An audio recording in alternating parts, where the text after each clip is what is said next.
Benvingudes i benvinguts a aquesta nova conferència del cicle dels apunts de la Confederació. Com ja sabeu, els apunts són un cicle de conferències on busquem abordar temes d'actualitat i que puguin resultar sobretot d'interès pel sector i també amb la voluntat de generar un espai de reflexió i de diàleg i de debat entre nosaltres. A la sessió d'avui comptarem amb la ponència de la Mariona Lladonosa, que és politòloga i doctora en Sociologia i actualment és professora del Departament de Psicologia, Sociologia i Treball Social de la Universitat de Lleida. També és directora de la Unitat d'Igualtat i Diversitats de la mateixa universitat i és coordinadora del Màster Interuniversitari en Polítiques Socials i Acció Comunitària de la UAB.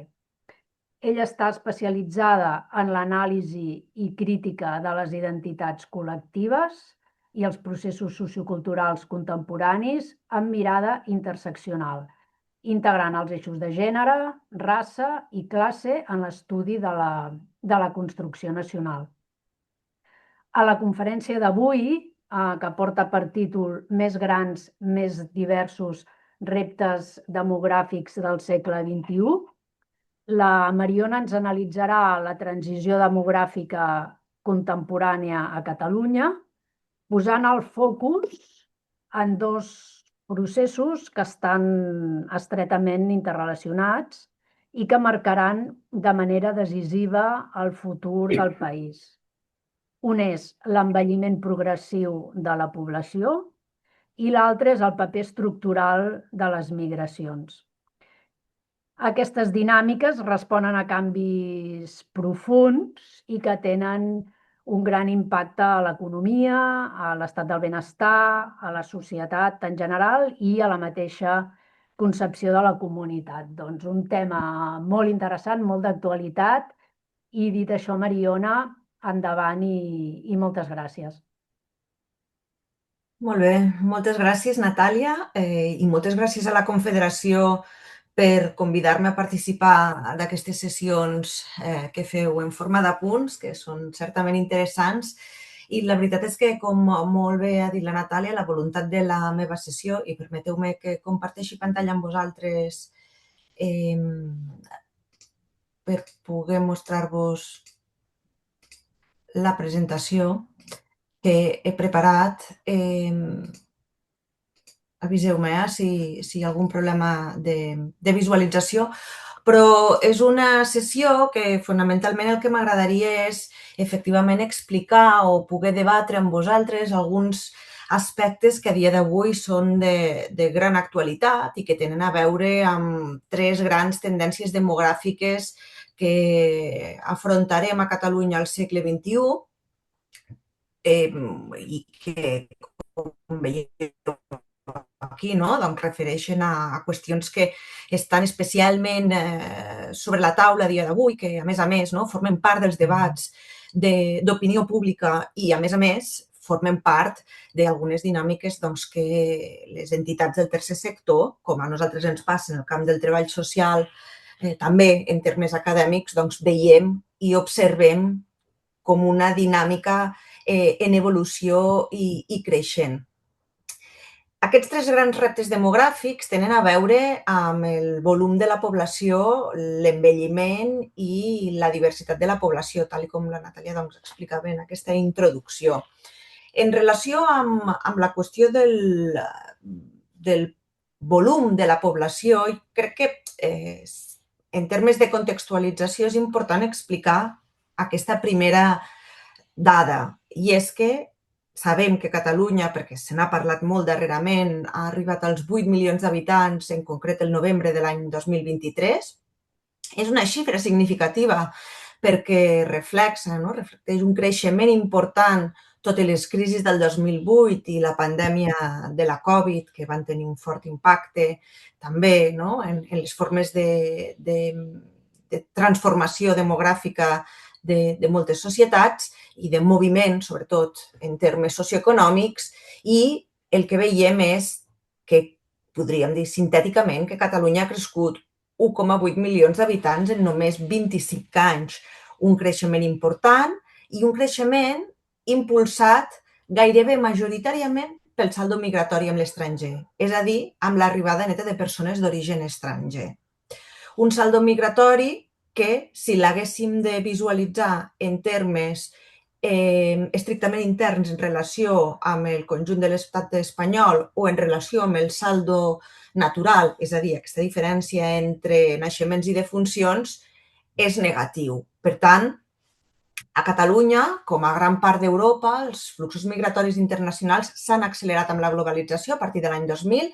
Aquest increment migratori va tenir lloc, ha tingut lloc en aquestes darreres 2 dècades en un context de demanda laboral creixent en sectors específics en termes econòmics, hostaleria, construcció, cures, que en parlarem amb molta més atenció a posteriori, i, per tant, a mi em sembla que és molt important entendre l'estructura laboral per entendre també l'evolució de la població i això que en alguns moments, des de la demografia, però també des d'alguns espais d'anàlisi de dinàmiques de població, se n'ha dit migracions de reemplaçament. És a dir, la idea que la immigració vindria o pot tenir la capacitat de suplir la manca de joves i baixa natalitat de les nostres estructures demogràfiques. El que passa és que a mi em sembla que aquesta és una visió un tant simplista que no resol tots els termes o tots els reptes de l'envelliment. Pensar que el fet migratori tindrà la capacitat, no, de reemplaçar l'estructura demogràfica inversa amb la que ens trobem a dia d'avui.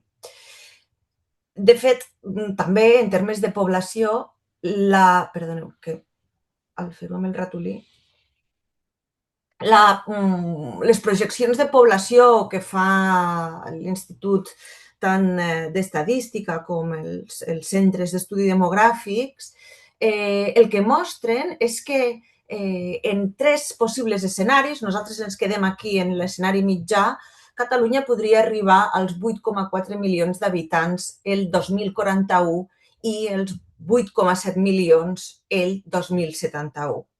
Faig un petit parèntesi per fer menció a un debat que ha circulat especialment a les xarxes i que moltes vegades s'ha utilitzat amb vocació doncs, també d'utilització per part dels discursos contraris al fet migratori o al creixement de la població estrangera a Catalunya, en la que s'indicava que fàcilment Catalunya arribaria als 10 milions de persones fruit fonamentalment d'aquests processos de creixement migratori. Aquesta xifra dels 10 milions correspon a aquesta projecció d'escenarial per al 2071, que hi ha hagut una certa confusió a l'hora i voluntat de confusió, evidentment, a l'hora de presentar aquestes dades. Fixeu-vos que els escenaris baixos o mitjans es mouen en unes xifres molt més equilibrades al respecte d'aquesta qüestió. Simplement perquè després aquest és un tema també que reprendré. Dit això, és cert, i això ho coneixem, i ho coneixem a més en termes d'intervenció professional, que l'esperança de vida a Catalunya i la fecunditat hem dit que són baixes, l'esperança de vida a Catalunya és elevada. Veiem que ens estem movent entre els 81,3 anys en el cas dels homes, 86,5 per les dones, una mitjana, per tant, d'uns 84-85 anys, si fem números rodons, i certament, com dèiem abans, l'índex de fecunditat ha caigut i avui estem als 1,08 fills per dona a Catalunya. Veieu aquí una evolució de les xifres en els darrers 24-25 anys. Com a conseqüència, què ens trobem? Doncs que en realitat tenim una baixa natalitat, un augment de l'esperança de vida i això vol dir que la proporció de població de 65 anys o més està creixent. L'any 2023 s'estimava un 19% de la població, a dia d'avui estem una miqueta més amunt, s'estima que arribarà al 29,5%, per donar xifres també rodones, al 2071, i això té conseqüències en relació amb una cosa que a nosaltres ens interessa especialment, que és l'índex de dependència de la població doncs, de més de 65 anys. I aquest índex de dependència pujarà molt. I veurem com molt probablement en el que són aquests escenaris intermitjos també de canvis en la població, les edats més elevades aniran també creixent i les estimacions diuen que al 2041 ens podem trobar amb un 43,7% de la població en situació de dependència i arribar al 50,4% al 2071. La població major de 85 anys vol dir que es duplicarà en 3 dècades i les estimacions igualment diuen 2050 una de cada 4 persones tindrà més de 65 anys, per tant el 25% de la població. Això ja ho veieu, té conseqüències, com us deia, en l'escenari de dependència, i això té conseqüències en els nostres espais de desenvolupament laboral, però també té conseqüències i veurem notables diferències en termes territorials. Per què? Doncs perquè el que ens mostren les dades és que les comarques d'interior menys poblades tindran índexs de dependència més elevats que les zones urbanes litorals i, per tant, la primera reflexió en aquest sentit en relació amb l'estat del benestar que m'agradaria posar sobre la taula és el fet que haurem de pensar en termes de readaptació a les necessitats canviants de la població si fem cas amb aquesta tendència, tant en termes d'edat, d'envelliment de la població, com en termes de distribució territorial, que és un tema que també després recuperaré.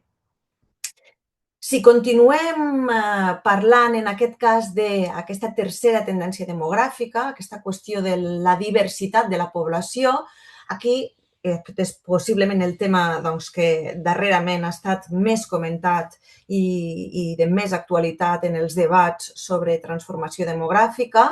Trobem que la proporció de població estrangera ha fet un canvi important, del 4,1% al canvi de segle, el 2001, al 18% aproximadament actualment. Això vol dir que prop del 24% de la població de Catalunya és d'origen estranger o amb familiars directes d'origen estranger, però en algunes comarques, especialment en la zona metropolitana, aquest percentatge ja està superant el 25%. Teniu aquí una gràfica, tot són dades de l'Institut de l'IDESCAT, de l'Institut Nacional d'Estadística, en què veiem una mica aquestes tendències evolutives, de la mateixa manera que veiem aquest creixement sostingut de població nascuda a l'estranger.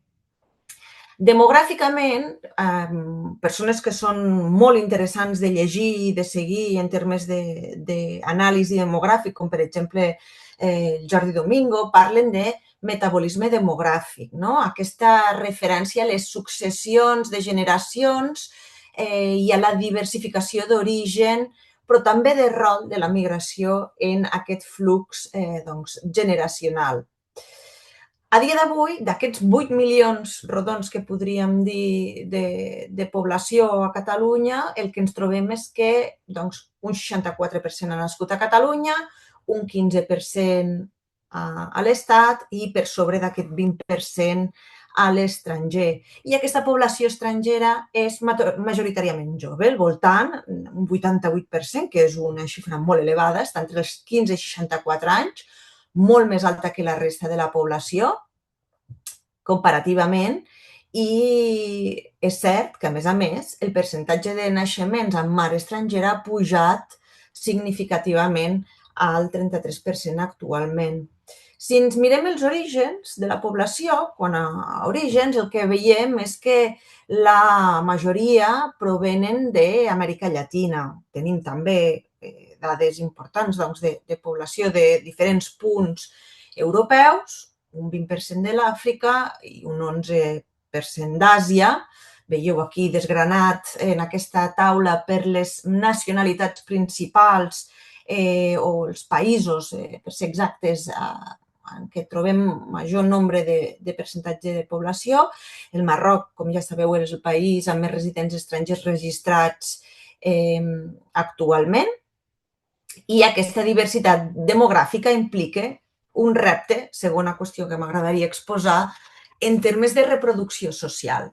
Què vull dir amb això? Doncs en termes de com el país afronta la mobilitat social, com afronta les dinàmiques d'estratificació, però també d'integració i de cohesió social. És a dir, no només és important quantes persones hi ha, sinó com es distribueixen les oportunitats, com s'integra la diversitat i com es genera mobilitat en aquesta població d'orígens diversos, perquè la societat catalana ha d'afrontar la seva pluralitat en termes socials, en termes culturals, lingüístics i d'orígens, evidentment, per promoure la igualtat d'oportunitats.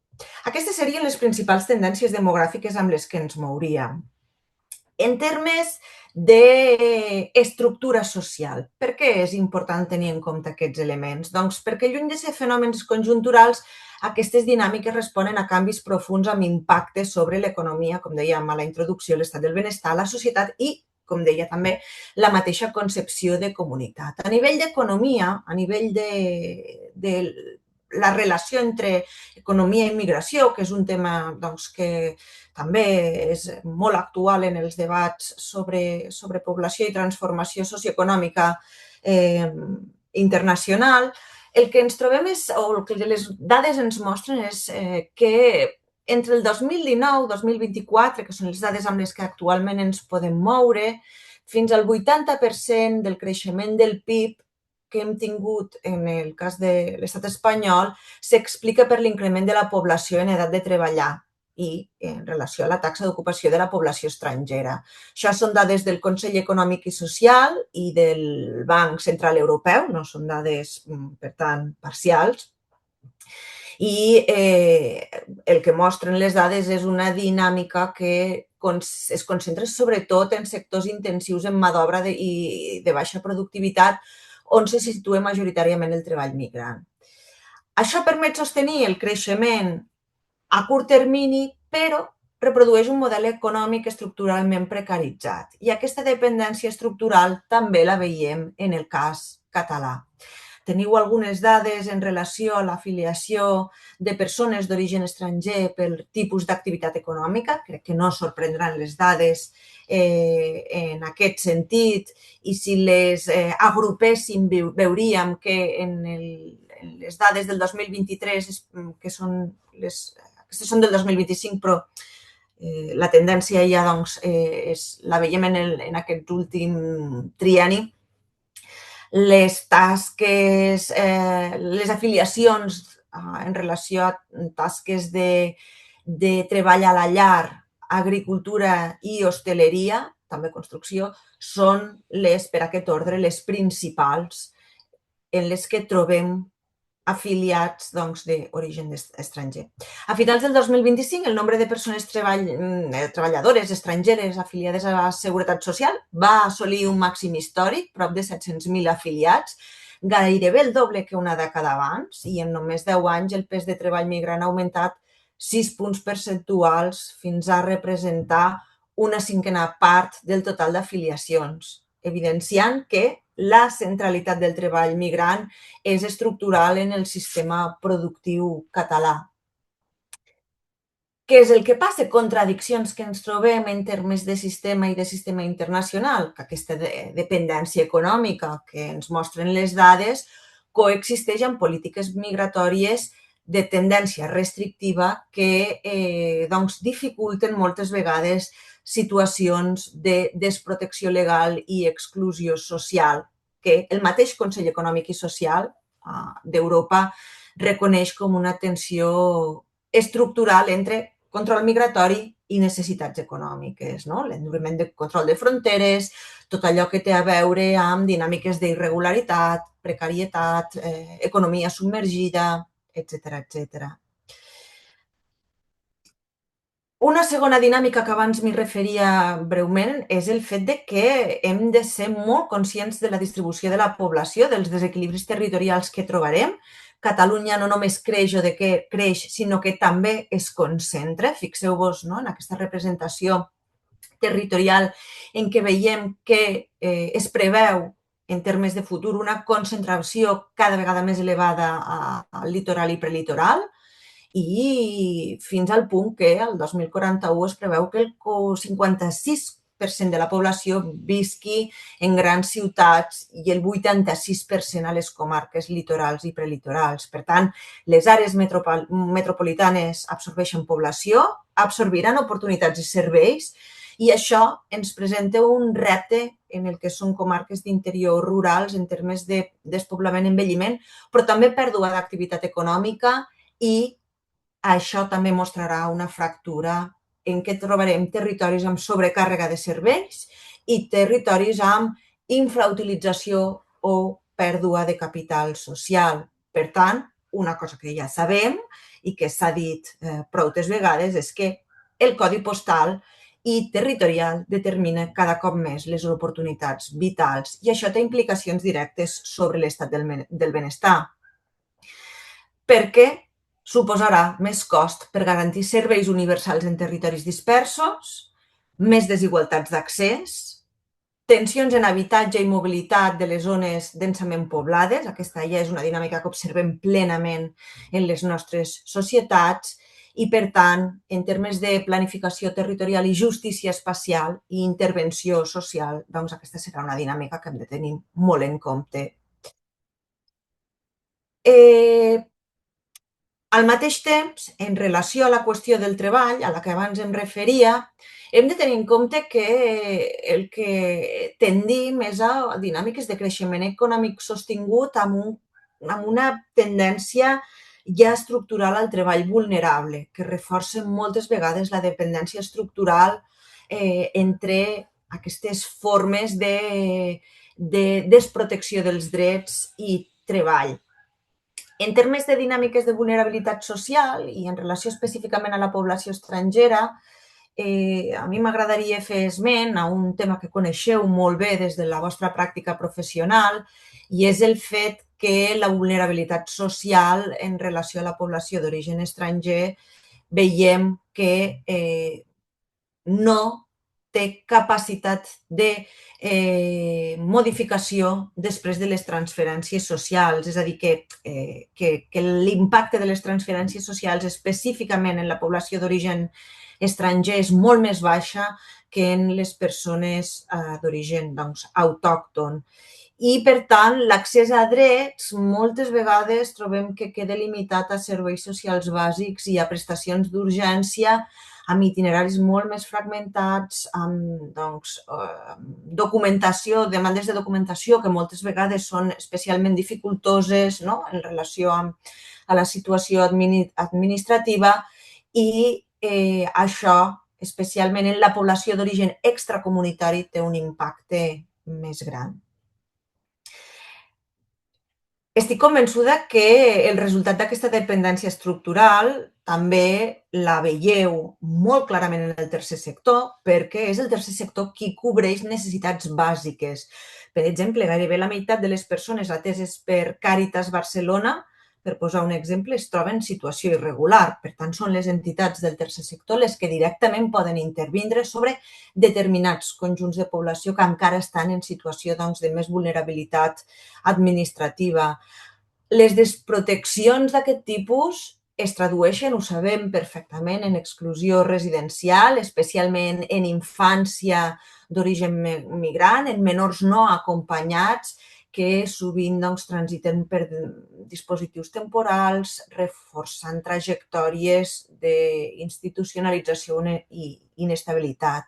Per tant, tot i que sigui a mode de petites pinzellades, jo crec que ens fem una idea que tot aquest conjunt de dinàmiques estan vinculades i estan relacionades amb les formes d'intervenció del camp social, plantejant límits, dilemes ètics, necessitats de competències professionals específiques en aquest context.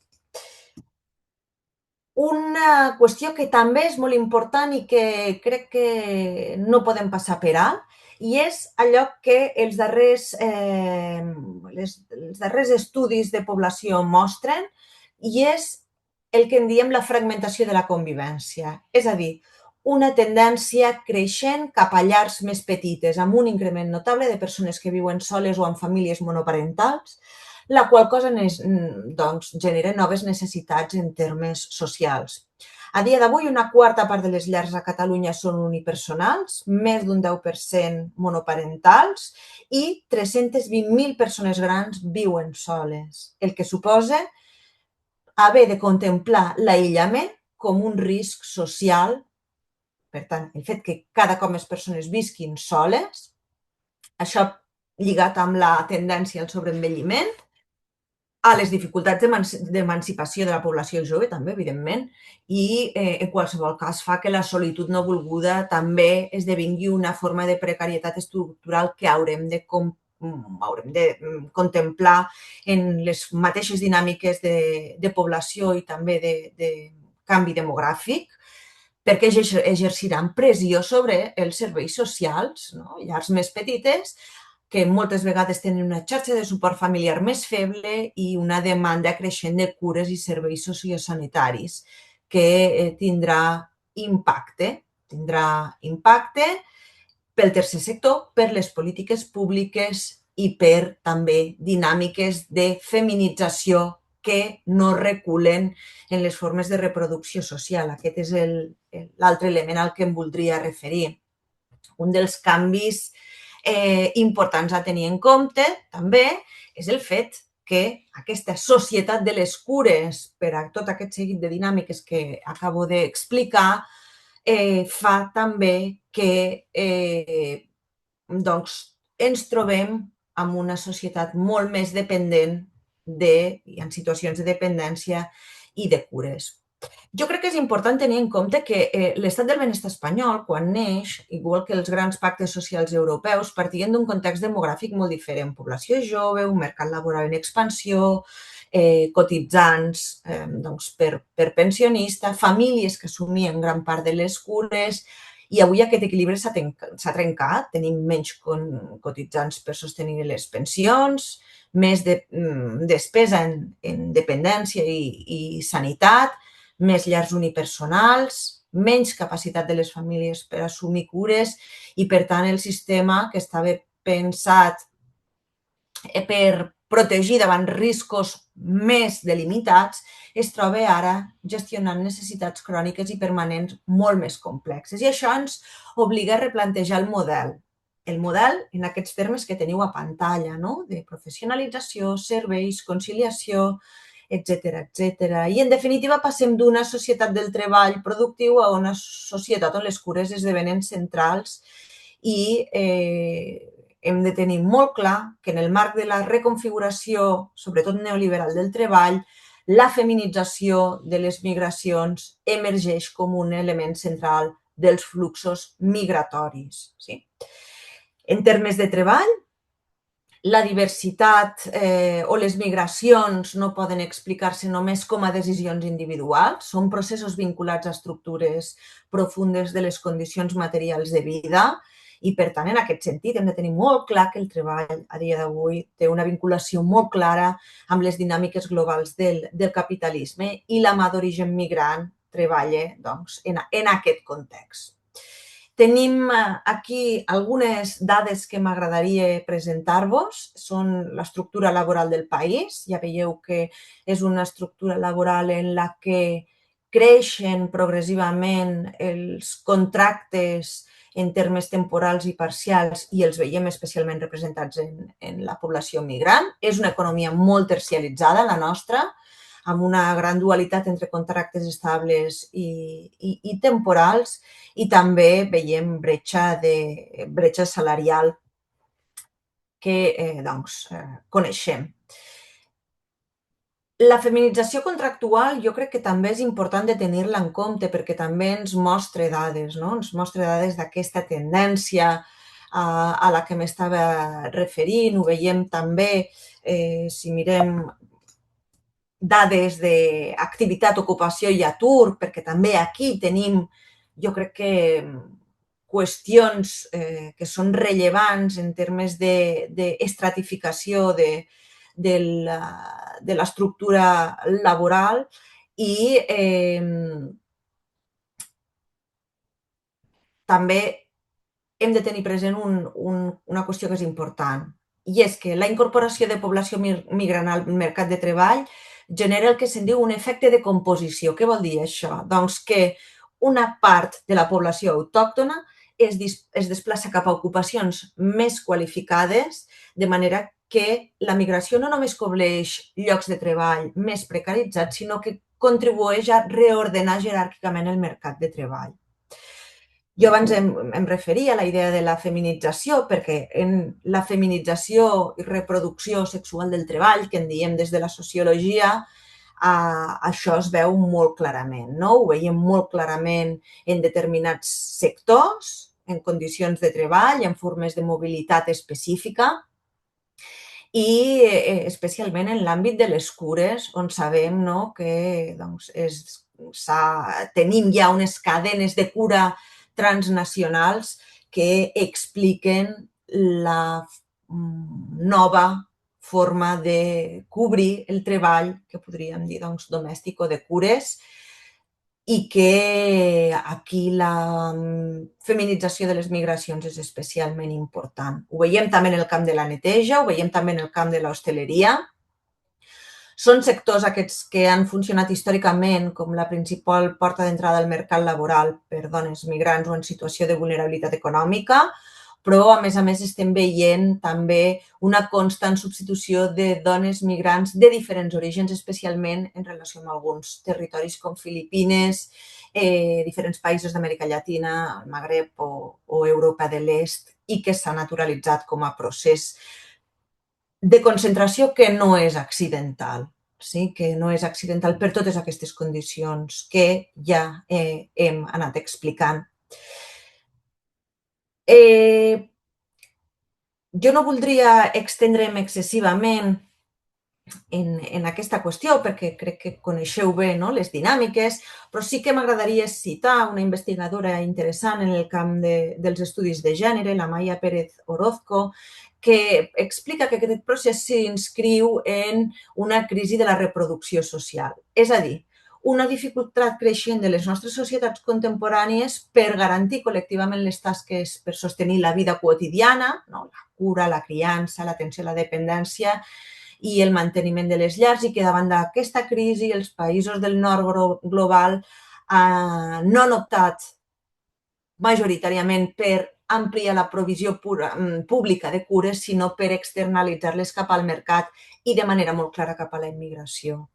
I, per tant, aquesta doble funció reproductiva, no, quotidiana i demogràfica, s'assenta sobre condicions de profunda vulnerabilitat. I això té conseqüències sobre el nostre estat del benestar. Un estat del benestar que ja sabem que ha patit tensions al llarg del canvi del segle, en el que cada cop més observem doncs, demanda de serveis socials bàsics, sol·licituds d'ajuda d'emergència, tenim aquí ja creixement de la població infantil, aquesta pressió sobre la dependència, un sistema que actua cada cop més en mode d'emergència i que, en canvi, l'anàlisi social i laboral doncs, que podem fer des dels àmbits que treballem directament amb la realitat social del país, estem visualitzant d'una manera diferent, no? Amb una paradoxa. Tenim més necessitats socials, tenim més reflexió i coneixement, però el sistema, en canvi, cada vegada està més tensionat. I que, a més, tenim un model que a dia d'avui hem dit que no funciona perquè la fotografia ha canviat. I potser en aquest sentit la pregunta clau no és tant com mantenir l'estat del benestar, sinó com redissenyar-lo, perquè si l'estat del benestar va ser originat en un model de transició sociopolítica, amb un pacte social propi doncs, del segle XX, al segle XXI, doncs, les bases de concertació social redistributiva i d'universalització progressiva estan en qüestió. Fa anys que estan en qüestió, però a dia d'avui segurament el que ens trobem és que certament el model està més tensionat perquè el repte no és només gestionar la població, sinó decidir quin tipus de comunitat volem ser. No només, ho dic d'una altra manera, quants habitants som, sinó com vivim, amb quines oportunitats i amb quines formes, doncs, de cohesió. Perquè tenim un canvi de percepció i de realitat. I és que si el contracte social liberal, clàssic, democràtic, es basava en aquella idea que si una persona estudiava, tindria accés al treball. Si tenia accés al treball, tindria un salari suficient per viure, per pagar el seu habitatge, no? per desenvolupar les necessitats i cobrir les necessitats bàsiques. A través d'aquest salari faria una aportació a l'estat del benestar en termes d'impostos, que això al mateix temps cobriria serveis bàsics i, per tant, les responsabilitats individuals revertien en termes de drets. Aquest jo diria que és un model de contracte social que a dia d'avui estem visibilitzant fracturat, estem visibilitzant molt més temps. Molt més temps perquè tenim una percepció social en què hi ha un descens del poder demogràfic, hi ha percepció i discursos creixents de desnacionalització, hi ha un perill de reessencialització com a mecanisme de protecció davant la pèrdua de sentit comunitari i, per tant, de reessencialització també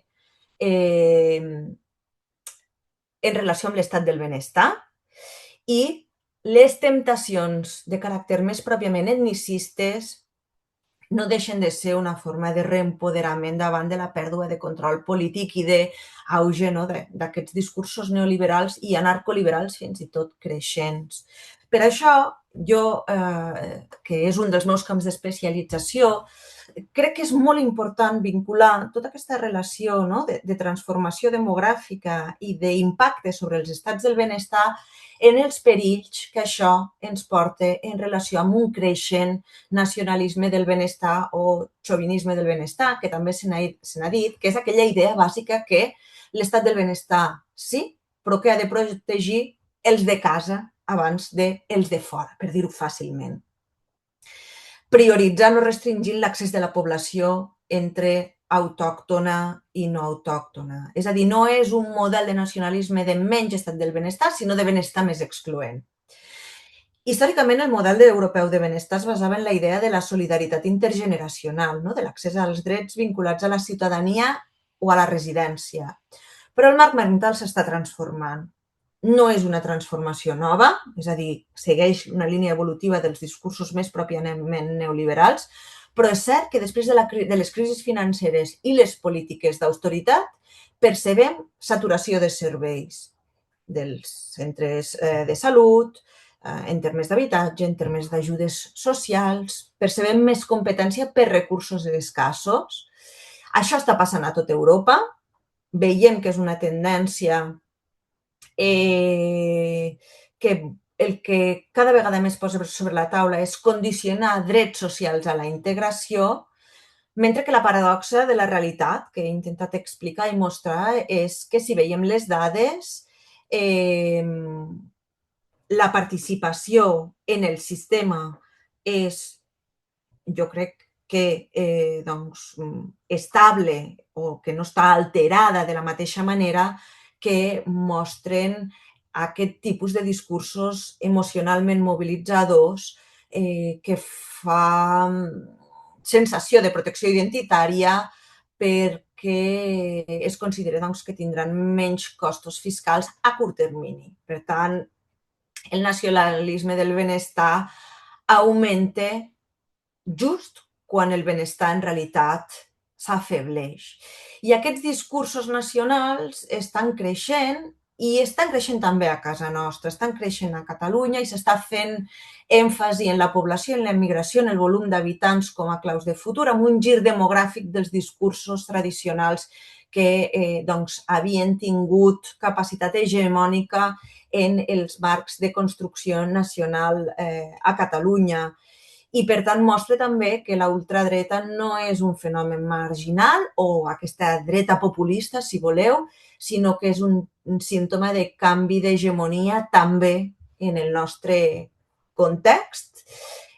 El nostre cas no és una excepció i, a més, els riscos d'aquest gir el que mostren és que el debat es trasllada a entendre la immigració com a problema i a una simplificació de la realitat productiva, econòmica i migratòria que posa el focus en la demografia ignorant altres aspectes que són importants que no tenen a veure únicament amb la qüestió econòmica, sinó amb la idea d'una construcció de país lligada a els drets i el benestar com a principal estructura de cohesió.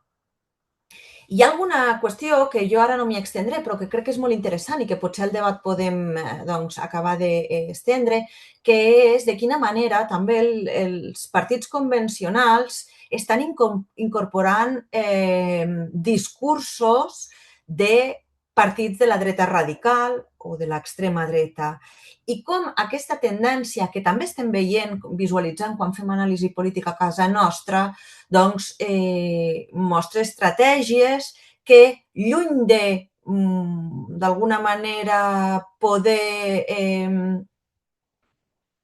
generar un cert cordó sanitari sobre determinades qüestions, el que mostra és que l'acomodació d'aquests discursos el que fa és consolidar encara més els partits de la dreta radical o de l'extrema dreta en els nostres contextos sociopolítics.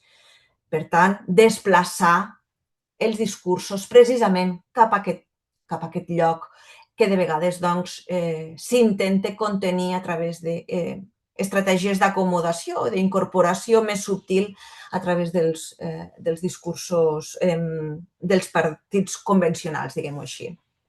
I acabo amb aquesta reflexió, no? Si l'envelliment no es pot frenar només amb l'augment de la natalitat i la immigració, que són vies complementàries, si la migració és essencial, però no és l'única forma de plantejar el debat a dia d'avui, perquè tenim una integració molt segmentada, una dinàmica de discriminació estructural que haurem d'abordar en termes de benestar si no volem estratificar encara més les nostres societats, aquesta idea de migració, solució, migració, problema, cal que sigui reconsiderada en termes de discurs sociopolític de fons per a les diferents entitats o àmbits que treballem en el sector social.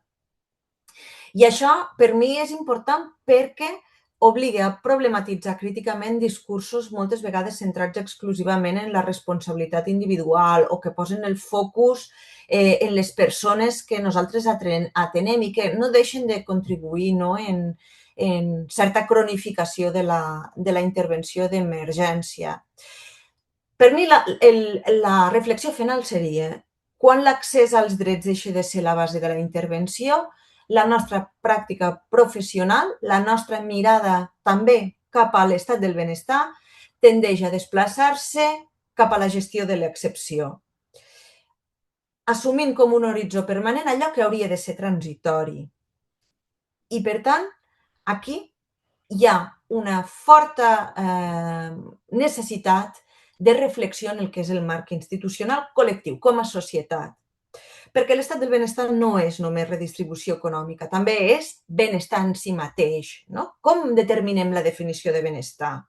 Això és fonamental. No? La Marina Garcés, la filòsofa, parla de que sovint tendim a reduir el benestar a termes d'economia i competitivitat, quan precisament el que vivim és la crisi i el fracàs d'aquests plantejaments. I a mi em sembla que és interessant, també, de cara a la reflexió més profunda, més de fons, pensar la història demogràfica de Catalunya en termes històrics, no? De quines han sigut les experiències prèvies que tenim, què mostren, quina capacitat d'adaptació, quin escenari nou també, associat als reptes actuals, hem d'incorporar en aquesta reflexió, en la sostenibilitat del sistema de benestar. No? De què parlem quan parlem d'una vida millor, d'una vida digna?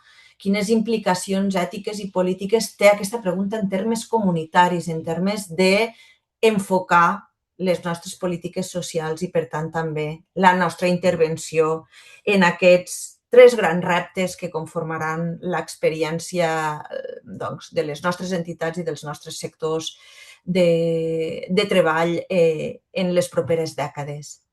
I si us sembla bé, ho deixo aquí. Crec que he fet 45 minuts, crec que m'he cenyit al temps. Sí, t'has ajustat molt bé el temps. Perfecte. Moltes gràcies.